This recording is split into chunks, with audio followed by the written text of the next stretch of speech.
भाऊ साली आली घरी साली, पाहुणपणानं घरी आली साली, सगळ्यात लहान लाडकी घरी आली आणि महेच कपडे दाटवायला सुरुवात केली. महेच कपडे घालू लागली.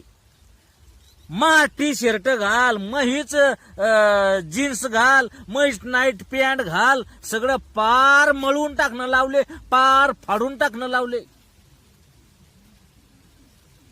काय करावं असा राग येऊ लागला ना. पहिलं तर बायको मग कपडे तीनदा धुत नाही, इकून तिकून धुतले तर ही पोट्टी वापरती. मारण्याचा राग आला.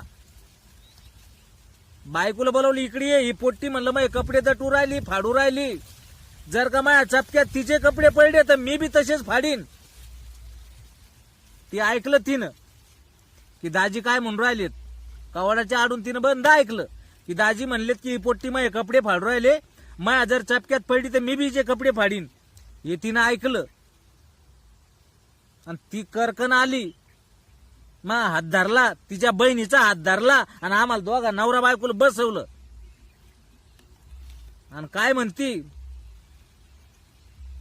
बहिणी देखता म्हणे, दाजी तुम्ही जर खरेच मर्दा असन ना, तुम्ही जर खरे मर्दा असन तर तुम्ही आत्ताची आत्ता घालून दाखवा. इथंच आत्ताची आत्ता घालून दाखवा. इथंच आत्ताची आत्ता माझे कपडे घालून दाखवा आणि आत्ताची आत्ता फाडून दाखवा.